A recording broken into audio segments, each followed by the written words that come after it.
Hello, and welcome to Fantasy Writing for Barbarians. I'm Johnny Groney. I'm a published fantasy author with over 11 years of experience as a professional writer and editor. Happy New Year, all you barbarians. Want to start the show off with a classic kind of episode.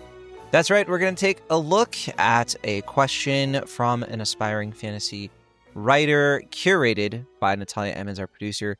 She went ahead and sent me this, and I haven't read it yet as usual, so we're going to be responding to this off the cuff. So I'm going to take a look at this now. This is from username Apprentice Aiden. All right, Apprentice Aiden. That actually sounds kind of familiar. I wonder if we've ever responded to or seen this user before in one of these threads. I could be wrong, but I don't know. It's some of you have better memories than me. Anyway. So, Apprentice Aiden writes, is contemporary fantasy / sci-fi handcuffed by short attention spans? Oh boy, yeah, I have an idea of where this is headed, so okay, ready for this one. Aiden writes, as I've been finishing up my revisions of my book, while also maintaining my own reading life, I've been having some feelings and thoughts, and I'm curious if others share them. Does anyone else feel like modern fantasy / sci-fi literature has been detrimentally shaped by the short attention span content overload of internet media?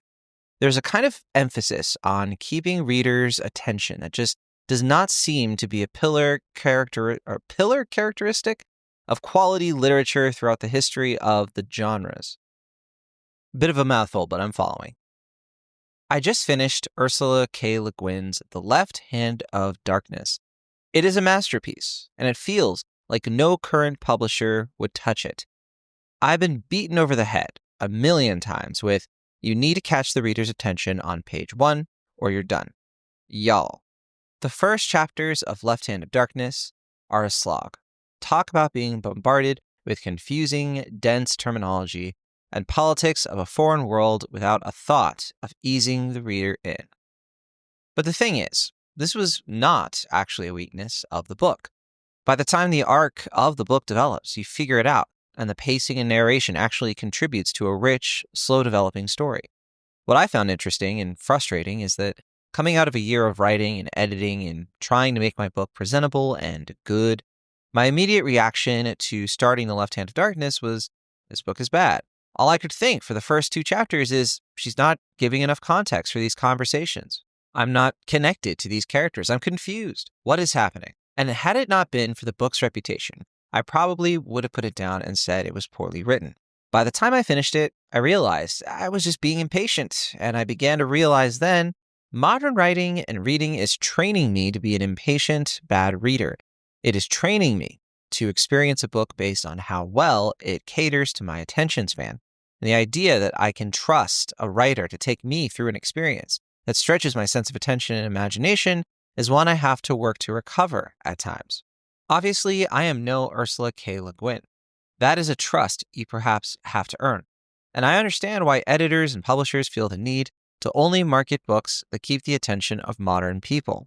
But given the fact that I pick up a lot of contemporary fantasy / sci-fi books that do the keeping attention tricks and still end up being woefully uninteresting, while some of the most unforgettable stories I've read seem to break beyond the boundaries of this emphasis, it puts me in a tough place in trying to judge the quality of my own work.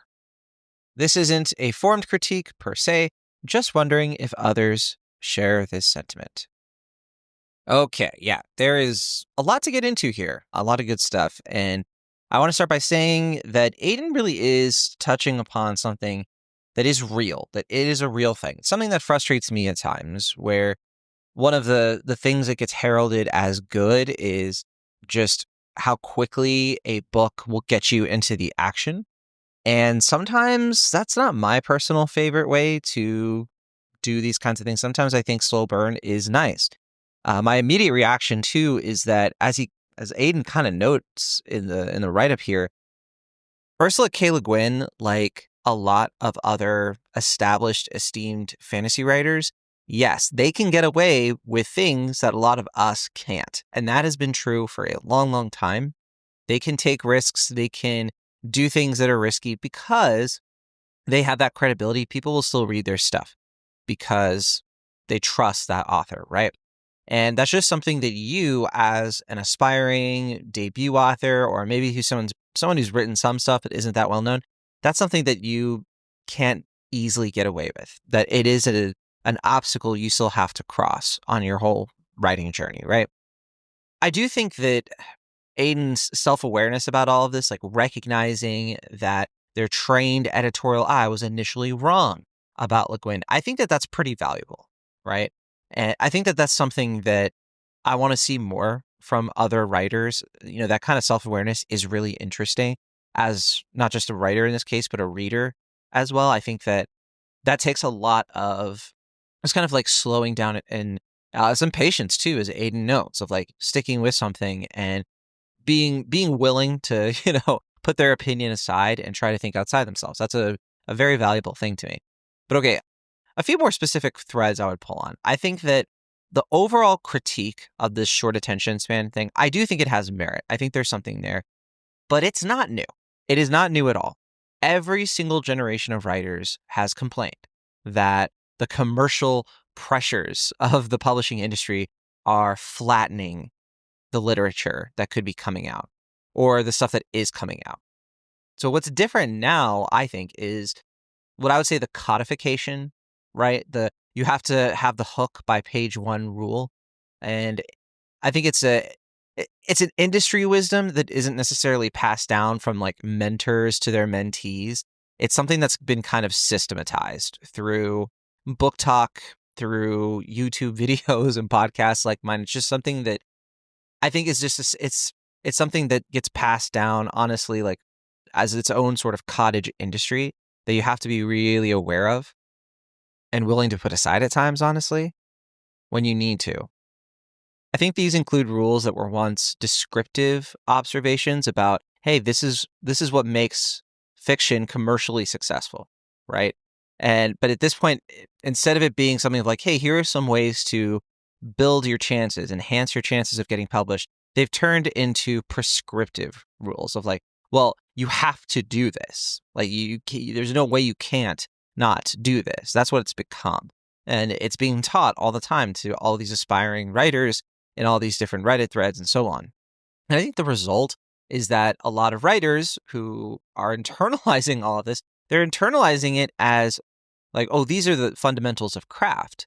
Like these are the basics. Like this is what you would be stupid if you didn't know this, rather than acknowledging these are just market tendencies, right? This is just something that people typically expect, but it's not necessarily the only way to do things. And I think that is what Aiden experienced when they initially read Le Guin as bad and thought that, oh, this is bad. I think that's all that's happening there. At the same time, I think there's a caveat to this, the survivorship bias, right? And I think that really matters. So if you don't know the survivorship bias, basically we compare today's median kind of middle road to yesterday's peaks, right? Because for every left hand of darkness, there were dozens, if not more, maybe hundreds of slow, opaque science fiction fantasy novels from the 1960s, the 1970s that genuinely were just poorly constructed, right? And today they're just totally forgotten. But Le Guin earned that slow opening not because slow openings are inherently virtuous, but because she knew exactly what she was doing with disorientation as a thematic and experiential tool, right? The reader's confusion, to me, honestly, it mirrors a lot of the alienation I think writers are experienced with generative AI, to be quite honest, where they feel like the density is some kind of flaw that Guin got away with. You'll notice a lot of these like LLMs that people are trying to use to write, they don't have this market tendency thing nailed down. I think a lot of people use these things and again, it's been like systematized to basically like, oh, all writers have to do it this way. I know people who've tried to use like where I hate this, but they try to use like ChatGPT to like edit or to evaluate something, and it's like the results they get back are just like baffling. and make them feel totally uneasy. And like, yeah, there's something really weird about that. But yeah, I think Le Guin was operating with a lot of density, but it wasn't a flaw, right? I think that in her case, it was craft. It was craft that it was operating on a level that most writers can't really execute. It's the same kind of principle as, there are plenty of people who try to emulate a minimalist writing style. Like if they're writing like literary fiction, and not a lot of people can get away with it. It's easy to emulate that style, to try to do it yourself. But if you're not a master at it, or if you haven't properly studied it and understand how to write in a minimalist way with a lot of restraint, then it can go very poorly. Like you could do a very bad job of it and end up making people confused, or it's too abstract, and so on and so on. I think the real problem, though, is it's this flattening of like what does good really mean? I think contemporary craft discourse, such that it tends to treat pacing and accessibility as these like universal goods and qualities rather than these are just tools, and some tools are appropriate for having a certain kind of effect here and another kind of effect here, right? A thriller, for example, should probably hook people super fast. And a meditation on gender and cultural difference on an ice planet or something, it might need to marinate you in the kind of strangeness of it all first, right? But agents and editors who read hundreds of submissions every single day, they develop these pattern matching, aware, this kind of like pattern matching system for when they go through these things, that it privileges one or maybe like a small amount of modes that they're looking for. And then as a result, there's this kind of like pressure to select the things that they think are competent, right? Agents will say all the time of like, this wasn't the right fit for me. And they hedge like that for a very real reason. One of the reasons they say that all the time is because they're trying not to say that this is bad. This isn't good. This will never get published. What they're trying to say is like, they are not able to champion this material because it is just not something they think that they can sell for whatever reason. And you always have to keep that in mind, right? The people who get rejected and all of that. And sometimes it does work out and you're able to hook them and stuff.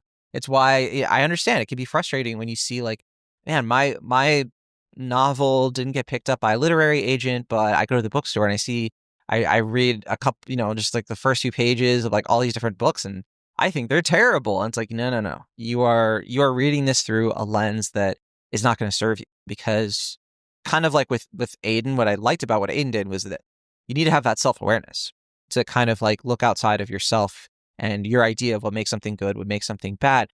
To you, you're kind of automatically assuming it's a short attention span thing. People are obsessed with these short form video things. And sure, that is a thing. That is always going to be a thing. It's something people said in the 1950s and 60s of like, kids, the TV is messing up their attention spans. Like, we get it, right? The internet comes out like when I'm coming of age, right? And it's the same old story every single time. That's never going to end. It's not a problem that you need to concern yourself with because you don't have control over it. But what you do have control over is understanding how to write something in a way that is going to at least reach outside of yourself and maybe move past your frustrations. Because what I think Aiden here is actually frustrated by is this feeling that the books that follow all the rules end up just being mediocre. And that is frustrating. That frustrates me, right? That frustrates lots of people, because the problem is here that the rules don't make books good. They make books frictionless sometimes, and frictionless, it's not the same as compelling. A book can hook you on page one, no doubt, right? It can maintain tension throughout, but then it can still leave you with nothing. It's happened to me countless times. You finish the book, it just kind of like evaporates in your mind and you forget it completely. But then there are other books that are coming out today that are slow and strange and quiet. Piranesi. I mean, my goodness. That book's only like 2-3 years old? And that is not an easy book, in terms of like, compared to some of the fast trends that we see, some of the fast fashion of romantasy that is like this kind of like conglomerate of a book that is quick and, it's really appealing to like our most animal impulses in some ways. And another book would be, and I'm not, by the way, I'm not trying to disparage romantasy in the slightest, but just kind of pointing out that it is based on something that's a little bit more of a junk food mentality that some people are free to enjoy and like. And I like my own guilty pleasure junk food stuff more than anybody. So there you go. But then also, I think The Fifth Season, right? I think that that's a book that opens with present tense. It's second person. There's a dead kid right away. So that's an example of like, that's taking risks. That book took risks and it kind of like jumped into things and it did a combination of hooks that work for that book. I would say Babel. Babel's one of my favorite books from the last several years, at least in terms of fantasy. It's so much of that book is like academic linguistics, lecturing and stuff, but it found a huge audience. I think rightfully so, right? Say what you will about Babel, but I think the acclaim there was justified because the formal choices that R.F. Kuang made in that book really justify what the book is trying to say overall and what it's trying to do, and it's compelling in its own way. So overall, I think that the bind, that Aiden feels like they're in, I think it's real. I think it's a totally real thing, but I think that it is navigable. You can find a way through this and out of this. It seems like you're a debut author, which means you don't have the trust, the credibility that Le Guin had. And, that's just something that is true and you have to accept it and deal with it, right? We all have to do that. Le Guin had to deal with that too at some point, right? But the answer here is not to write some frictionless book that you don't believe in, right? It's to understand, why do these rules exist? And then how can you break them intentionally rather than accidentally? I think that's just the big thing. If your opening is slow, it needs to be doing work that justifies the slowness, right? If you're withholding context, the withholding itself should create meaning or tension, not just confusion.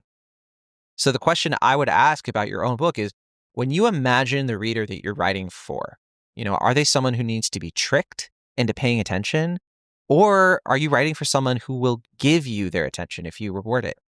Because those are totally different readers and they want different books. Both can be valid too, but you can't write for both of them simultaneously. You cannot be all things to all people. And the contemporary market's mistake, in my opinion, is a lot of authors are trying to kind of almost pretend like they can. So hopefully that sums it up. A little bit of a disjointed response. I apologize. Hard for me to gather my thoughts because it definitely is something that I can connect with quite viscerally, for sure. We'll take a look at a few comments because I did go pretty long on that, but here we go. This is from like ATR3B. Okay, they say, I think this entire world worships fast, but traditionally fantastic writing caused page turns, period. It's my belief that really great writing can make everything fun and interesting, and the whole capture the audience by page X advice is based on fitting someone's framework or how to make boring good. I think this is a nice read. I think that, I've talked about this a lot when we do our first page critiques or our prologue critiques. The number one thing is like, it doesn't necessarily have to be like, you have to throw me in the middle of a sword fight. Like, no. All you really need to do is, like they're saying, page turning. Not just page turning, but on a sentence level. I want every sentence to make me feel like I need to read the next sentence. If you write a sentence that's intriguing, I want the next sentence to resolve at least some of that intrigue you set up and then build more. And then eventually what happens is, like, as you do this in the first few pages, I find myself so intrigued overall that it's not as much of a crutch, that I feel like I'm willing to go along with this book again and again and again. So check out some of our first page critiques because I can kind of show you more on like a ground level how this works in practice. But that for sure is a way to sort of circumvent that slow attention span thing that can happen, even for people who are decent readers. Like we all get distracted by things. We're all kind of like, I could be reading this slow, dense, beautiful prose, but there's this funny Instagram video somebody just sent me, so I want to see that. Yeah, so yeah, you're competing with a lot of things, unfortunately. Objective Key writes, yes, and not just in fantasy either. This is a problem in all modern literature, and yes, it is a problem. It's reflective of much deeper and very serious societal issue. Honestly, I think that is overblown. I think that, is it a thing? Yeah. Is it a big problem that nobody can... No, it's not. I think that the real problem is that there are just... Sorry, not the real problem. I'd say the reality is that this has always been a thing.